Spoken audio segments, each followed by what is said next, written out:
दर्द तो वही देते हैं जिन्हें हम अपना होने का हक देते हैं, वरना बेगाने तो हल्का सा धक्का लगने पर भी माफी मांग लिया करते हैं।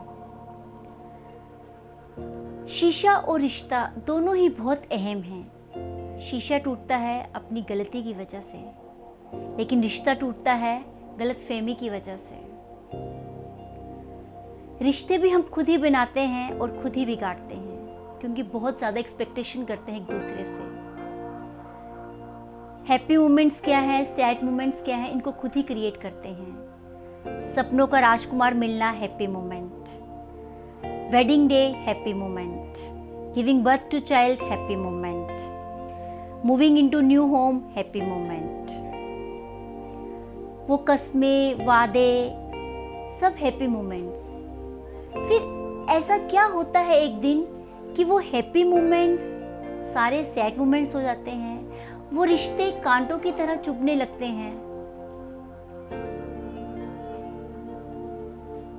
एक दिन ऐसा जरूर आता है कि वो रिश्ते नहीं रह पाते, दी एंड हो जाता है, डाइवोर्स हो जाता है। तो ये स्टोरी उन सभी लोगों के लिए है जो अपने इन रिश्तों से अलग हो चुके हैं, लेकिन बहुत डिप्रेस्ड हैं। ऐसी एक स्टोरी लेके आई हूँ। एक यूएस का कपल होता है, बहुत प्यार होता है, बच्चे होते हैं, लेकिन रिश्ते नहीं निभ पाते, डाइवोर्स हो जाता है। जिस दिन डाइवोर्स होता है उस दिन हस्बैंड के पास $80 बचते हैं। सब कुछ वो वाइफ को पे कर चुका होता है, क्योंकि बच्चों की कस्टडी भी वाइफ के पास रहती है। हस्बैंड सोचता है कि जी कर क्या करूँगा, ना वाइफ है, ना बच्चे हैं, ना ज़िंदगी बची है। ये $80 बचे हैं तो कैसे लाइफ जीऊँगा इसके बिना। सोचता है कि ज़िंदगी ख़त्म कर लेता हूँ।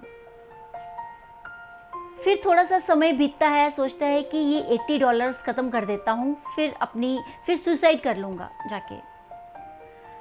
दिमाग में आता है, कैसीनो चला जाता है कि जुआ खेलता हूँ वहाँ पे $80 का।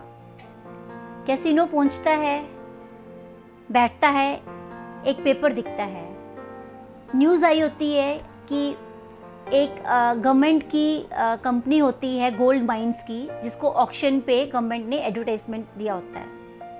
सोचता है कि $80 यहाँ क्यों खर्च करूँ, चलो कल वहीं पे चलते हैं ऑक्शन में। अगले दिन पहुँचता है, देखता है कि वहाँ पे कोई भी उसका कॉम्पिटिटर नहीं आया होता जो ऑक्शन लगा पाए। तो वो $80 में वो गोल्ड माइंस उसको मिल जाती है।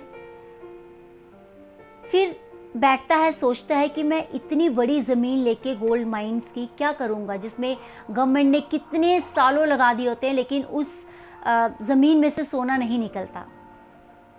फिर बैठा होता है, अचानक लेबर उसके पास आती है, कहती है साहब हमें गवर्नमेंट ने तो इतने महीनों से ये पे किया हुआ था, हम रोज़ आते थे यहाँ पे, खुदाई करते थे, चले जाते थे, सोना तो नहीं निकला, लेकिन क्या आज का हमें पे हो चुका है, क्या हम खुदाई करें या चले जाएं? वो कहते हैं कि ठीक है, पे हो चुका है तो आप खुदाई कर ही लो। अभी वो बैठा ही होता है, उन्होंने 3 फीट की खुदाई की होती है लेबर ने, तो वो बहुत शोर आने लगता है उसको, साहब साहब साहब सोना दिख गया। भागता हुआ जाता है, देखता है सच में सोना निकल गया होता है उस ज़मीन से। बिलियनियर बन गया होता है वो इंसान, जिसने कभी सोचा था कि $80 में मैं अपनी लाइफ को स्पॉइल कर दूंगा। अपनी बुक लिखता है, अपना एक्सपीरियंस शेयर करता है उसमें से कि ज़िंदगी जो है वो 3 फीट की दूरी पे है। अगर आप में वो पेशेंस है, अगर आपने उस वक्त को वक्त दिया, तो आप ज़िंदगी को बहुत अच्छे से जी सकते हो। छोटी सी स्टोरी है, लेकिन बहुत कुछ सीख दे के जाती है हमें कि ज़िंदगी की किताब में अगर एक पन्ना क्लोज हो जाता है तो ये मत सोचो कि पूरी किताब ख़त्म हो गई। आप ये सोचो कि जिस पन्ने से मैंने शुरुआत की है, मेरी ज़िंदगी उसी से शुरू हुई है। अगर आपका डाइवोर्स हो चुका है, आप सेपरेट हो चुके हैं, तो अपनी ज़िंदगी को स्पॉइल मत करो। एक नई ज़िंदगी की शुरुआत करो, एक नए सिरे से। तो हम चाहते हैं कि जो लोग इस डिप्रेशन में हैं, अपने आप को बहुत उदास रखते हैं वो इस ज़िंदगी से बाहर आएँ और ज़िंदगी को नई किताब से शुरुआत करें। अगर आपको ये स्टोरी मेरी पसंद आती है तो प्लीज़ इसको लाइक करें, शेयर करें, मेरे चैनल को सब्सक्राइब करें और बेल आइकॉन को दबाना ना भूलें। Thank you so much.